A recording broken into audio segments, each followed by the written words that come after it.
He said he was a millionaire at 16. A lot of 16-year-olds do not get to experience half of that or doing any of that. So it's like, wow, that speaks volumes right there. The reason that you are the black sheep in your family is because you were the one assigned to lead the way, possess the land, and be the bank. G period, O period, A period, T period, the greatest of all time. That is powerful. We definitely need to get a little bit more smarter. So this is some great information. You were never supposed to be the sheep. You were supposed to be the shepherd. The Growth Mindset with Mike and Keisha. All right. What's up?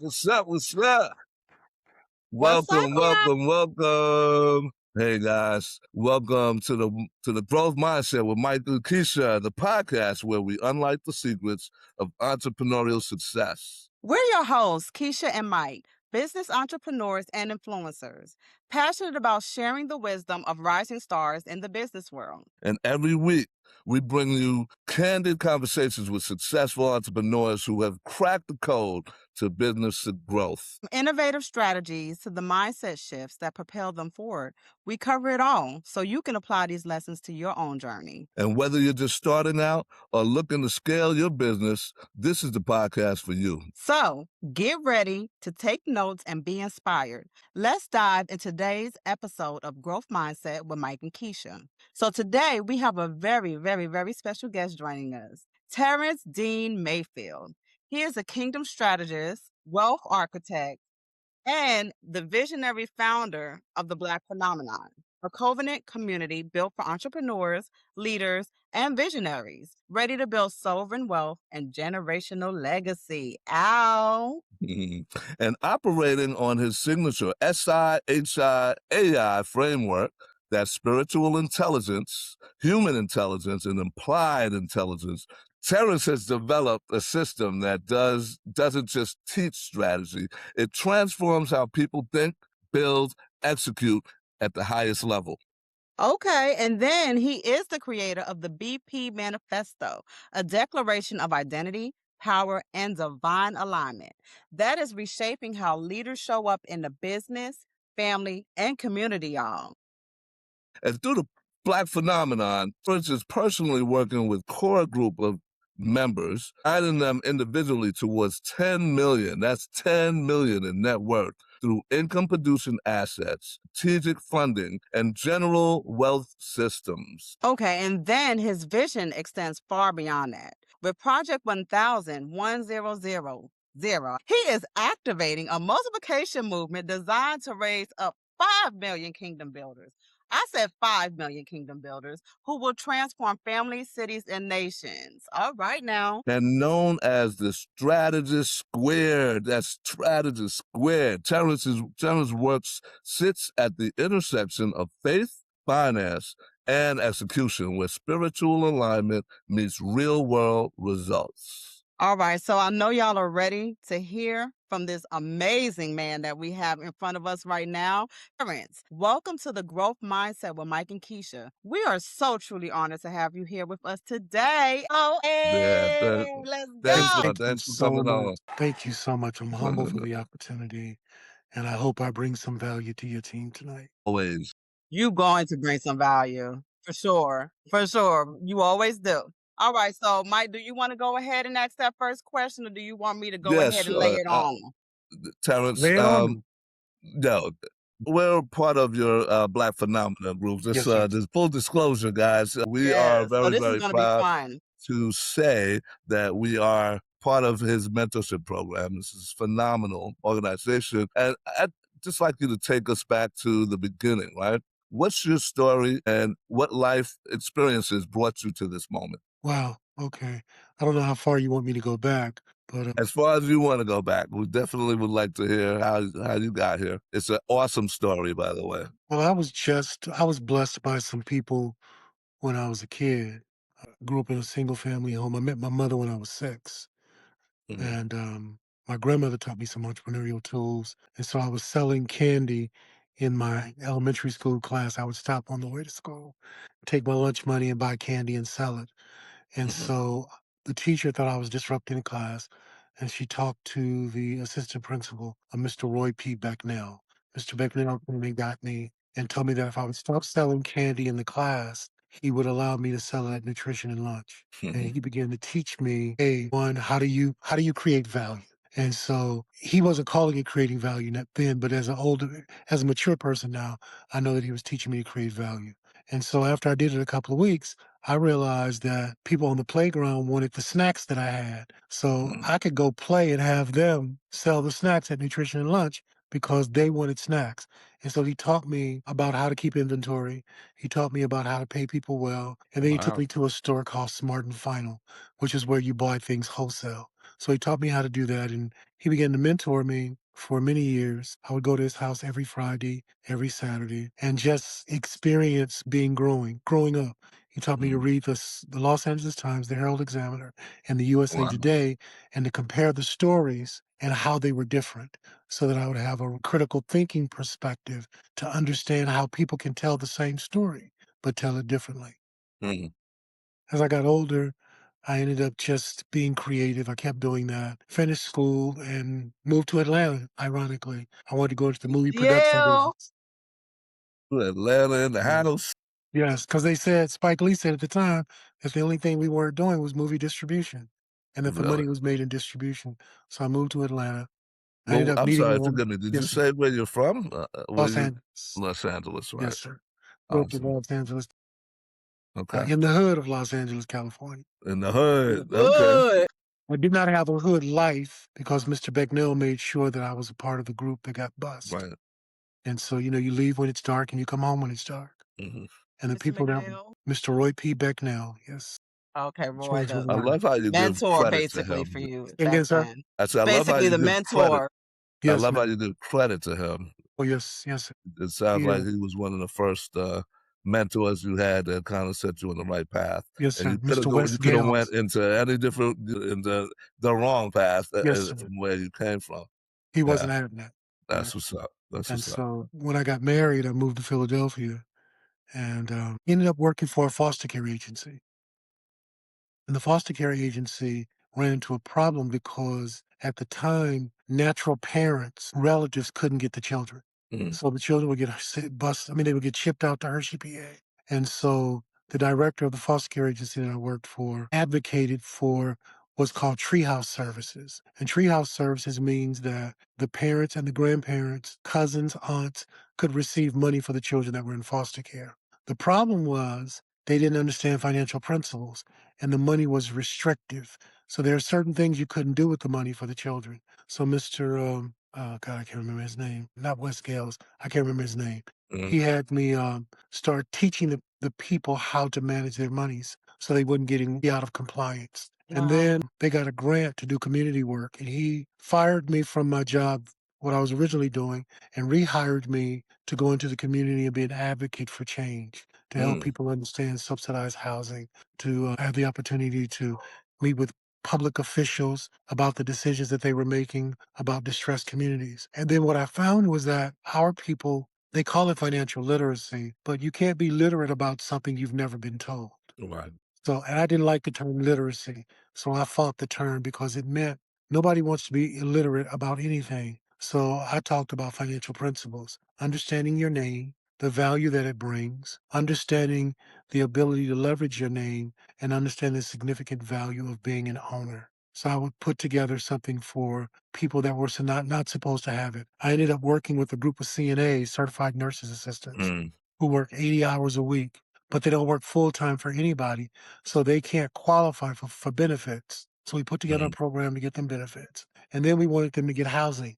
And so we took 100 CNAs and we got 100 CNAs homes in less than a year. And that just put me on a journey to create programs and services. I ended up being a consultant for HUD, going to they have what's called public and private partnerships. And what mm, that means is when you look at public housing, they'll bring in private investors to buy the assets through their investment capital and they manage it. So I had an opportunity to start doing that, learned quite a bit about it, ended up having a mortgage bank, making a lot of money, doing seminars and events around the country and being arrogant.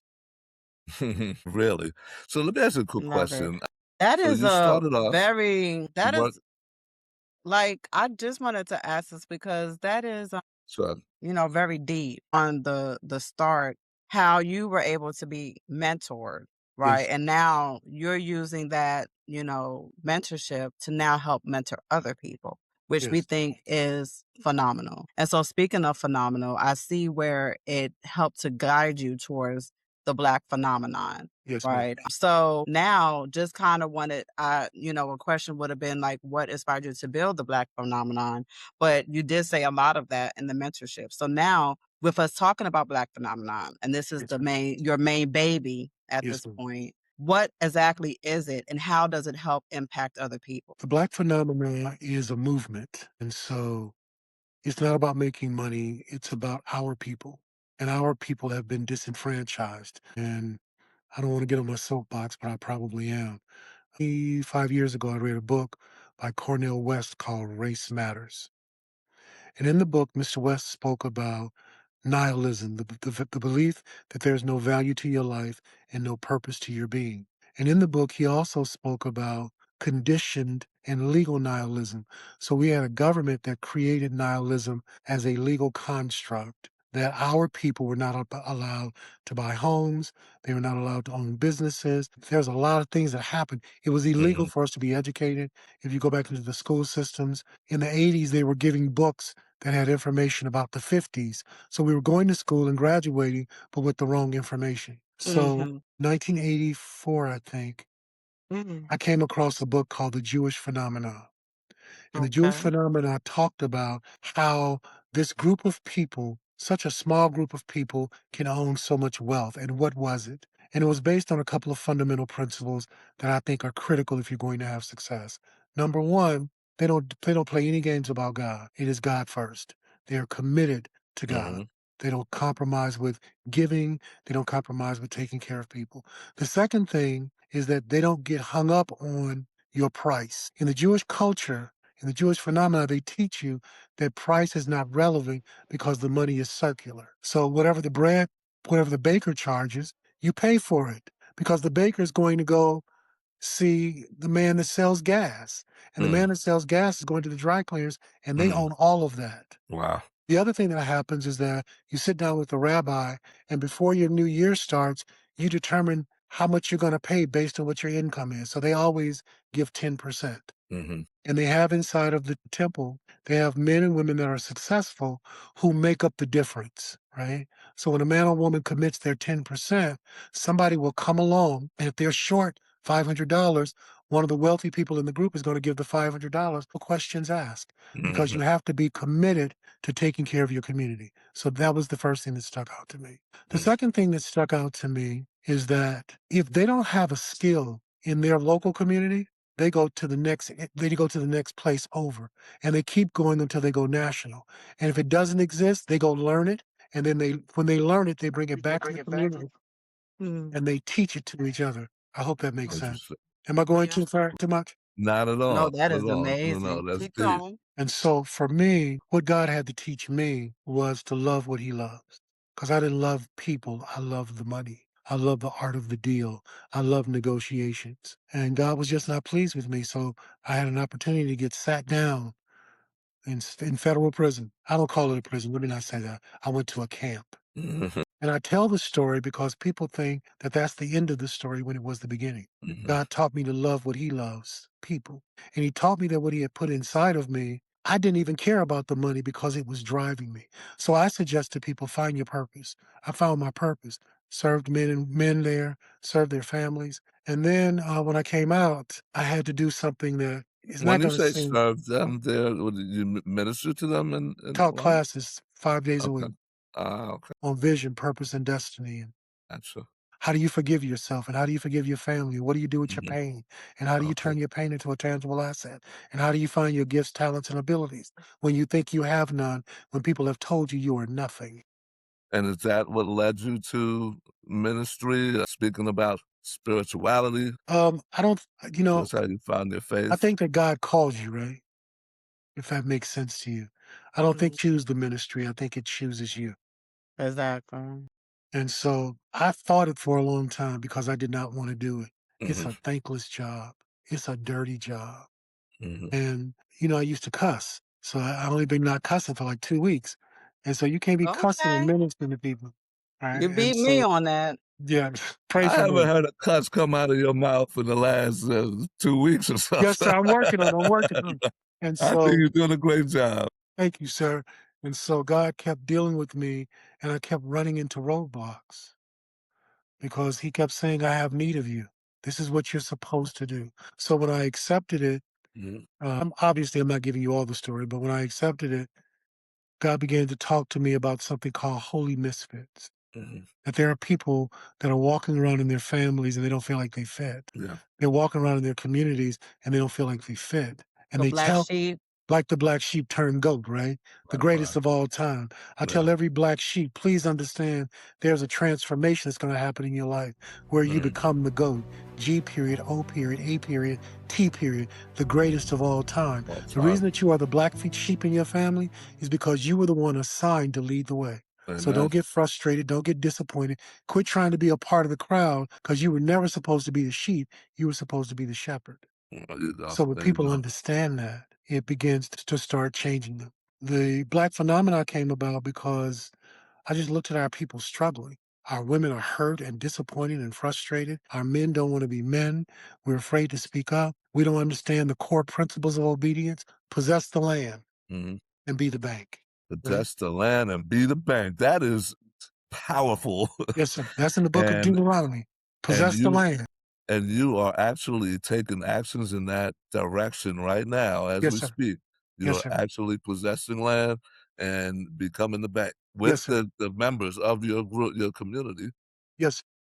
The initial goal of the community, how long has it been since you started the Black Phenomenon? The black phenomena started in that we converted over to the black phenomena, I'm going to say November. November, Yes, and the initial goal is to what, get 100 we want 100 people, founders, 100 and the founders. goal of the 100 founders is to help them understand the significant value of their voice. I believe that every person has a story to tell Hmm. of trauma, of hurt and disappointment. Hmm. And I believe that trauma is supposed to pay you. So I ask people to tell their story. And then we work to identify their story and their niche audience. And I tell them that there are 400 people in the world that are looking to pay them $25,000 for that, Hmm. for their For story. sure. How do I know For 400. that? sure. Because I've been to events and seminars where they charge it. And they Yes. don't, Exactly. right? So if they can tell their story, you can tell your story. And your story is 400 Exactly. correct. people, Yes, sir. 400 people, 25, how much? Uh, 25,000? yes, sir. It's $10 million. That's right. That's right. Yes, So sir. So each of the members of your community, the 100 founding members, you're looking to get each one of those to 10 million each. We're already in the process, sir. It's working mhm. out now. We already have people training. We're already moving on it. 3 times a week, it's gonna change now. We have spiritual intelligence one day, we have Mhm. human intelligence another day, and we have applied intelligence the 3rd day. And Can the you reason that we I'm sorry, go ahead. speak to that framework? That's your framework right there. Yes, You sir. just mentioned. Yes, sir. I Yeah, believe we that would love to. man is 3 parts. He is spirit, mind, and body. We were always designed to work in concert with heaven, Father, Son, Holy Spirit. So, man, we're made in the image and the likeness of God. So we would be 3 parts. Spirit is God, human is Christ, because he came and he's making intercession for us. And Mhm, applied intelligence is the Holy Spirit. It helps us accomplish any and everything that we want to accomplish. We just have to say yes. I made a mistake. The possess the land and be the bank is in Genesis. mhm, The framework, the second part of the framework that we live by is Deuteronomy 28 and 1. If you hearken unto the voice of the Lord today to do all that he is commanding you today, then there are 14 verses of blessings that come with you just being obedient. You don't mhm, have to have all the answers. You just have to say yes and be obedient. So we're teaching kingdom, not church. And what we want to happen is for those 100 people, we have another 500 faith-based leaders we're working with and 100 um, fintech members that we're working with. The goal is to have each of them go and get 10 people whose lives they want to change, just mhm, 10. And then those Mhm. 10 get a 10, which is 100. Those 10 get mhm, 100, which is 1,000. And so when we go to Project 1,000, they go into the communities. Once we do that with the 500, we recognize 5 million people who are now living a life they thought was impossible. mhm. Your credit score does not matter. We can fix that. Your employment history does not matter. We can fix that. Going to prison does not matter. We can fix that. Your mama or daddy not loving you, we can fix that. We'll love you. And love is not just saying, "Oh, I love you," and hugging you. It is being patient and kind and temperate and long suffering and believing in you when you don't know how to believe in yourself. And it's providing resources. We don't just talk about it. If a man is hungry, we don't pray for him, we feed him. That's the Black phenomenon. So with this, it sounds like we need certain types of people, Yes, right? ma'am. Who have, certain kind of values, Yes, certain ma'am. kind of mindsets possibly. So what happens if we have people that do not have certain kind of values that would fit into to the Black phenomenon? How does that work? And what do you do with those people? Do you still try to help them, guide them through it, or say, hey, maybe you aren't, or maybe it isn't a good fit? How does that work with people Well, for outside? me, Jesus never turned anybody away. I don't think I have the right to turn anybody away. What we do is an assessment to see where they are. And so sometimes we have to work with them a little more. We're not turning our people away. We're going to work with them and we're going to help them. That's why I'm raising 100 people so that they'll have coaches that will help them regardless to their socioeconomic position. So if I help the 100 men and women get to the 400 people and the 25,000, that $10 million, they're not going to be worried about helping John who doesn't have any money. Not at all. Hopefully, right? Not at So all. we have to be committed to our people beyond them being ready. They're not going to be ready. They've been conditioned not to be ready, if that makes sense to you.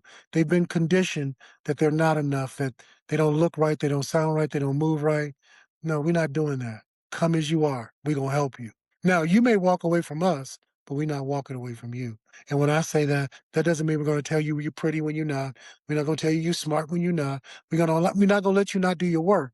You got to put the work in. Right. And if you don't put the work in, you'll walk away from us. But we not. When you come back, you'll still be there waiting with the work that you didn't complete. Love it. I love Because it. your last one. Yes, ma'am. So you teach 4 levels of content. It's tactics, strategies, principles, and essence. Yes, ma'am. Most programs stop at tactics. Why did you go deeper? Tactics is not enough. Just knowing how to do something is not enough. We have to go to we have to go to the cellular level of people, not just in their physical body, but in their spirit and in their mind. And so just because I show you how to do something, I go to events all the time and people are excited and they leave and they gave them tactics. But when they go home, reality sets in. So they need another step. But nobody paid for that portion. So they don't have time to sell you to take you to the next level because they're trying to move them kids. We're not trying to move the kids. We're trying to make sure you get it in room. And so as we go each level sustains the other level, if that makes sense. Yeah. So by the time we get finished, we've built a framework that allows you to be successful because you've moved beyond tactics. Yeah. I want to ask about, Yes. I want you to talk a little bit about income producing assets and real estate, shell companies. You're looking to build help us to acquire shell companies, funding and grants. Where do most people get stuck in that journey? And how do you help them break through? So the first place that people get stuck is in their name, their credit, right? They don't even know what their credit is. Yeah. And they don't know what it means. The only time they think about their credit is when they go to buy something. Yeah. We teach that the most valuable thing you have is your name. Right. So what we encourage people to do and help them do is go get a profile to see exactly where you are. It doesn't matter where you are today. Once you know where you are, we can build a system with which to help you move forward. Right. When you talk about shelf corporations, I think that's what you're referencing. Is that correct? Shelf Yes. corporations That's good. allow you to buy history. Yeah. So when you're trying to get a business and you need to be 2 years old, when you buy a shelf corporation, there are strategies that you can use that will allow that shelf corporation to become live so that you can set your business up properly and you can get funded. We look at funding at 3 levels. One, you as a PG, which is a personal guarantor. So we look at what your name can buy personally. The second thing we look at is your corporation. What can you do with your corporation? And then the third thing is we looked at grants and foundational money. What we tell our people is quit thinking about buying your house first. What you want to do is buy a house for somebody else. Duplex, triplex, and quads. We want you to think about multiple real estate that is residential commercial real estate, buy some office buildings that are, some apartment buildings that are subsidized. And so when you do that, you've created a new cash flow stream for your family and for you. So when you get ready to go buy your home cash, you buy your home cash because you borrow against your income producing asset. At that point, you're being obedient to God. So he said, possess the land. So you're in obedience. So we know that they are always making money in real estate. Real estate today is as cheap as it's going to be. It's going up tomorrow. So we want our people to get in the game today. Doesn't matter where you are. We just want you to get started. Yeah, a lot of people are funding their college, the children's college tuition by buying them a property. These are other cultures, not ours, right? Yes, They're buying their child a property at birth, and yes, then by the time they're ready to go to college, my daughter's going to college next semester. I wish I had bought a property okay. back when So she was born. let's play that game out, right? Yeah. So Thank you. because remember I talked about nihilism. Yes. We were taught to be renters. Yes, we were. Absolutely. So they tell you, oh no, it's horrible being a landlord, but they're not selling their property. Yeah. So we can say we didn't know, but we know now. So is your daughter, if I may use you, Mike, as your daughter is watching you build wealth for your family, she's going to see you buying properties now. And depending on what your credit score is, put on your credit card, on your credit report, on your credit card right now. Absolutely. And so when you go buy that property next month, whenever you buy it with her in mind. So you put in the trust and you put her on it. And so next year, when you buy 4 properties, 2 will be for her business and 2 will be for yours. So by the time she graduates, she's going to be a freshman, right? Yes. Okay. Yes. So if you buy 2 properties a year with you and your daughter, you'll have 8 properties. Yeah. When she graduates, she'll have 8 properties. That's But what all we this have to do is about. start. That's right. That's And right. even if it's uncomfortable when we start, so what? Right. Let it be uncomfortable the first couple of times. And By the time you get to the 8th house, it's cake. And what will your daughter know? How to do it. that's right. So when she has a child, she will not even think about not owning property. When her baby is born, her baby will get houses because she already owns houses. You understand? Am I making sense? No, you're absolutely making sense. And I'm going Sure. to say this. This is general now. This is the thinking in the Jewish phenomenon Yes, sir. culture, right? Yes, sir. This is something that everybody, And this is this how is they definitely operate, needed in the right? Black community, We're especially just now more than clueless to ever it. with everything that's happening in politics and economy. It's a lot going on. We definitely need to get a little bit more smarter. So this is some But great information. And the other thing, I'm sure you're aware, Terrence, about the study that came out several years ago that talked about how the dollar in the Black community lasts, Yes, 6 sir. hours versus Yes, sir. in Maybe. Jewish communities Other and Asian nationality. communities, they last 30-something days or more. Well, the 6 hours that is in our community, that doesn't mean we're keeping it. We're taking it to the chicken place. We're taking Other it to the nail spot. We're taking it. Immediately it So it goes out just the stays window. there because they at work. Right, right. So that's 6 hours. By the time we get the dollar, we're spending it with people that don't look like us. That's right. Right? Exactly. Exactly. We love And do you Popeyes, think but that might be maybe also because there aren't enough Black businesses out here for us to no, I think spend? we've been stigmatized by Black businesses. Mhm. We think Mm, that they told us that Black folks don't do business like other people. So yeah, we don't have any Yes. tolerance for our people. We can go to the wing Exactly. place where the Chinese people making wings, and they can take 30 minutes to make the wing, and we gonna wait for them. we're just gonna hang out. Yeah, And she like, I give you one soda, you don't like it, right? And if you talk too smart, they'll tell you, no wings for you, and they'll give you your money back in your that's right. community. That's right. That's right. But if we go to a Black spot and it takes 15 minutes, we got an attitude. Or they Yeah. didn't say hello the right way because we've been taught that their water is colder than ours. So we have to be willing when our people don't do business the proper way, Mhm. right? That's That we true. don't abandon them, that we tell them. And they may get an attitude because they're embarrassed. So what? In the Jewish phenomena, they're committed to their people. So what they get an attitude? I'm supposed to love you enough to let you know. And I'll be back next time and I want the counter clean. So when I Mhm. come in, I'm not tripping. I'm not dogging you. I'm loving on you to let you know that this is what you might want to do. And so we Yeah. stay with our people and we encourage them. And we know that our people have less money. So they try to get their money in one shot. So they think that they spend $100 on a box of chicken because they can't buy in bulk. So their chicken dinner is $5 higher than the other man's chicken dinner. And we think it's too much. I can go over here to the other man get the chicken dinner for $5 less. Sure you can. 100% correct. But he's not going to give you $5 in his community for anything. You can't sell in his community, so why buy? So we have to be more tolerant. Right, absolutely. Yes, we do. I hope that makes sense. Yes, we do. Oh gosh, it really does. And we need to, I want to say this too. We do need to also make it a little easier for it to be more tolerable when we want to make sure our customer service is on point. We want to, 100%. especially because we know that we are put on a certain kind of, level. They are not going to easily compare us with other nationalities. So we definitely want to make sure that we're doing our part too. We don't Yes, ma'am. want to just prove people right. Yes, ma'am. So in the Black Phenomena, we have those kinds of tools. We're going to teach you how to problem solve and how to anticipate problems. There are certain problems that are inherent to every kind of business. Yeah. So most entrepreneurs don't think about their quality control. Most entrepreneurs that look like us don't think about customer care. Not just when there's a problem. My job is to exceed your expectation when it's serving. I'm going to make sure you have napkins in the bag. I'm going to make sure you have silverware. I'm going to make sure it's closed so it doesn't spill out. I'm going to make sure that I have the mints. It's a simple We thing. have to deliver overwhelming value Yes, to sir. people, right? Because money chases value, There not the you other way go. around. There you go. The more value you give, make a person feel good in a spot, right?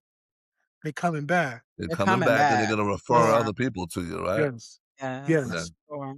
So Here's a where do you question. see the Black phenomenon in like 3 to 5 years? And what does success look like at a scale in that level? In 3 to 5 years, I expect us to be in the 35 major cities of the United States. I expect us to have, well, we're already talking to Bermuda about coming there. We've already talked to a couple of African countries. We've already talked to people about Indonesia. So we think that the Black phenomena, people think it's a color thing. It's a Black folks thing. It's not.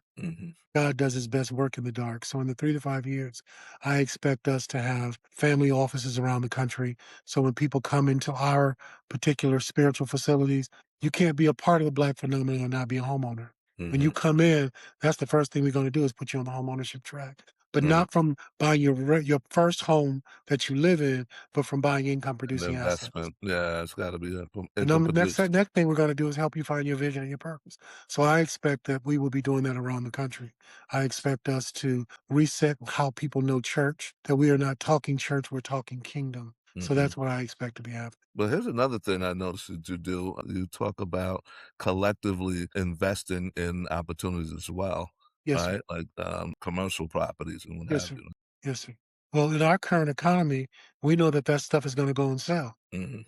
So we want to be in a Absolutely. position to acquire. Can you talk about your experience in real estate and other finance in the past? Let me just back up a little bit more. I want to Yes, just sir. also mention that you were a millionaire as a teenager. Is that right? Yes, sir. Yes, Can sir. you tell I me don't talk about tell that a us a lot. little bit about how did you do that and how old were you? 16. 16. Yeah, Wow. 15, yeah, 16. That I blows said my mind. 16. That blows my mind.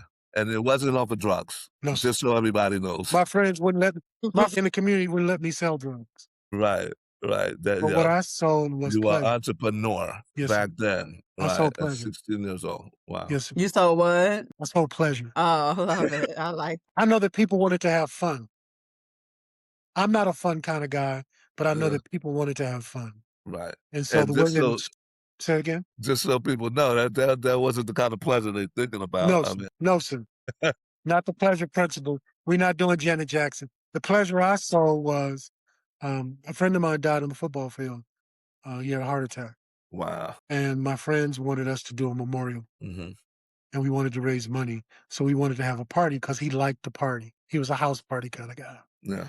And so we went to this club and we asked them, could we have a party there? And some of my friends went and we told people that they had to bring a can of food because we wanted to donate food. And when we had that party that Friday, they were lined up down the street to get in. And the proprietor of the establishment, he didn't have that many adults coming to his club on a Friday night. So we ended up taking Fridays over and we turned it into a teen club. And so Mm. parents could drop their kids off and they knew where their kids were. And what I did inside of the place, we had somebody selling candy and drinks, and we made chicken wings. And their parents would stop and give us money at the front door for their kids to have stuff to eat. Wow. And the city gave us a pass because there was a curfew. But if they were at our club, they had time to get home. The curfew was extended. And Okay. so we did that. And then we started doing events. We started doing events in Century City, which is next to Beverly Hills. We started doing adult events. And so I started doing parties where people did like us didn't normally go, No, right? really And yes, interesting. sir. When you were doing these things. You said 16. 16. That's Like, we amazing. just had to put that out there because it's like a lot of 16-year-olds do not get to experience half of that or doing any of that. So it's like, wow, that speaks volumes right there. Like, He said he was a millionaire at 16. Was it Yes, sir. 16 or Yes, sir. 17? I was it's 16. like we have to put that out there. Like, people are That's like, that's amazing. big. That blows my mind. It was, I had people that were gangbangers that worked security. We took Yeah, them off the street, yeah. right? We were teaching peace to our young men by helping them make money. And you were in a tough neighborhood, Oh, yes, sir. and you, Where our club is in gang neighborhood, but yeah, the gang members made it off limits on those mm, Friday nights. You were safe. And I had 2 rival gangs work the front door as that's security, crazy. That's right? crazy. And they were making money. And then we started doing events and we started selling T-shirts and we did all kinds of things. Mm, And so the money comes so fast because people are looking for you mm. because we have a reputation of making it happen. We were kids, right? Right, And right. so when you talk to my friends, I lost friends because of some things that happened. I moved away. Mhm. And I've reconnected with those friends. And so they talk about that. Like, T, we want you to help us. And right now, like some of the guys that come on the Black Phenomena, a couple of the ladies that come on the Black Phenomena, Yeah, they've known me for 40 years and they're really. watching us do it. Mm, So they've seen me do it before, right? So to them, this is just an extension of what I've always done. this is And I'm what not they bragging or boasting. God has right. just been kind to me. Yeah, yeah. That's a Absolutely, blessing. it has been. It has been. Yeah. Absolutely. No, that's That's right. You amazing. want to be a blessing. So Yes. basically, you've been doing this for forever, right? This Yes, is sir. like coming as nothing Yes, to sir. you, mainly also because you're called to do this. I mean, more Yes, than sir. anything else. Yes, sir. And I think that one of the things that I'm learning more and more when I hear you talk we meet every Monday, Wednesday, Saturday. I think there's gonna Yes, sir. change. We meet Yes, sir. all the We times. met, Yeah. yeah, we I'm are gonna all change that because I don't want to wear you out. I'm you changing know, it. yeah, we feel so fulfilled whenever we get out of those meetings. I'm gonna be honest. We it's something that I needed. I know Keisha feels the same way. And I think there's so many of us out there that need that. You're doing something amazing. I want to support in every way. And anyone out here who's listening that wants to support you will be doing something great for not only yourself, but your community by supporting the Black phenomenon. Oh, thank you, sir. I For appreciate it. sure. For sure. Absolutely. And then, oh, go ahead, Um, Mike. And then I'm no, going to no, I ask was going something. to say something. I lost my train of thought. You finish, and Okay. I'll figure it out. Sure. So what Might if as well. somebody says that they are spiritual? Hmm. What about those, When types of they say people? they're spiritual, do you mean they don't believe in God? I don't know. I Okay. hear that. They might say, "Well, I don't believe." I mean, because I don't know, because 'cause I'm not in that, but I do hear people I where they think what say, they "Well, I mean, don't really believe in God, but, I'm a spiritual person. I believe there's a higher being or something." they're I Yes. not don't know, going to maybe that. church or they're not devoutly Christian, Yes, sir. praying every day. I'm not devoutly That's what Christian either, yeah. right? Uh-huh. I don't believe that. You guys know I send a prayer out every morning. You do. Mhm. And we Some people really don't know how to appreciate pray. that. Some people don't know how to pray. You taught me how to pray, to be honest. Mm, You got me out there. He has me praying. okay, then. I wanted to ask you, Terrence, so what would be your message to someone watching or listening right now who feels called to this but hasn't taken the first step yet? What do you think, or what can you tell them right now? Run to the fear. Don't run away from it. Run to the fear. That's what I would do. Like, as scary as it is, just make the step. Right. When you run to the fear, success is on the other side of the fear. The Absolutely. fear is a Yes, it is. barrier, Absolutely. right? Because it knows if you get to the other side, you're going to change the world. Yeah. And when I say the world, everybody thinks about the big world. I'm talking about your world. All of us live in a world. So I would tell them to run to the fear. I would tell them, if you guys see my stuff, I say dare to be great all the time. Take the dare to be great. Not anybody else is great, just you're great. Yes. And the most important thing, though, is to trust God. Absolutely. Like, if you're not in line with God, you're tripping. You're gonna be fighting your way to That's number failure. one. You're going to fight anyway. You may as well be on the winning side. I do want to ask a few more questions. Right? Terrence, do you have a book in the works? Is it written? Yeah, I have a book called The Impossible Conquered. Okay, cool. SI plus HI plus AI equals The Impossible Conquered. Awesome. By the way, we can actually pre-release it. And We'll put the link YouTube. up. We'll know exactly where they can go, so don't worry about that. Thank you very much. Yeah. I appreciate it.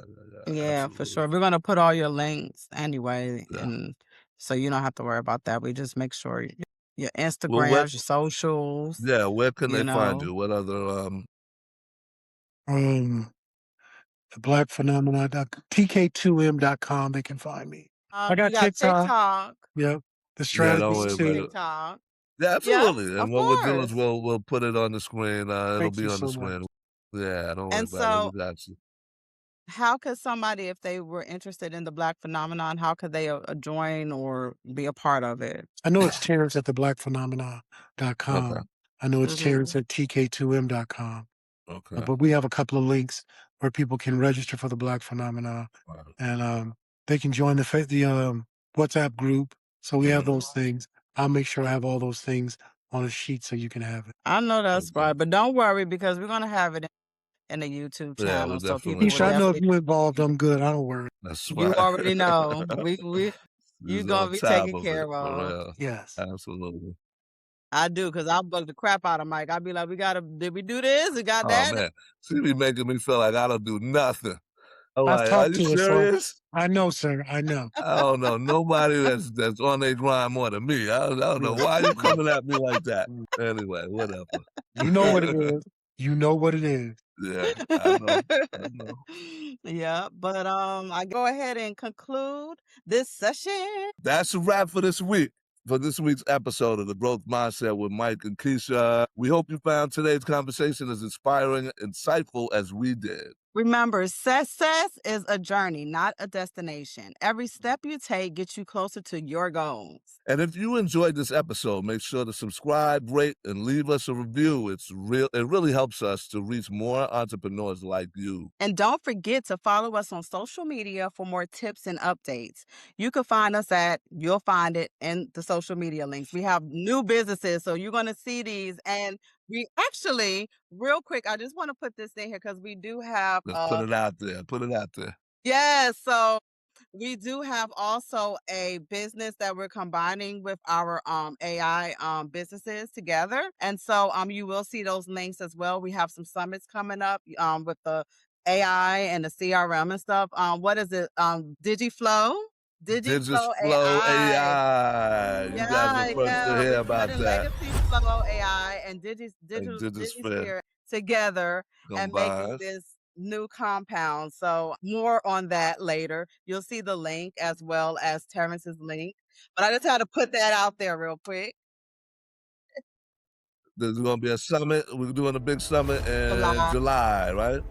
And we're putting it out there. It's the first time we're making acknowledging that to the public. And we want you guys to show up, register for that. And we hope to see you there. Exactly. You'll see information on that. Go ahead, Mike. You're not done. All right. So join us next week for another deep dive into the world of entrepreneurship. Until then, keep growing, keep pushing forward. Yes, and stay inspired, stay motivated, and remember, with the right mindset, anything is possible. Possible. There you go. There you go. Clap it out, y'all. Clap it out. Yay. The Growth Mindset with Mike and Keisha.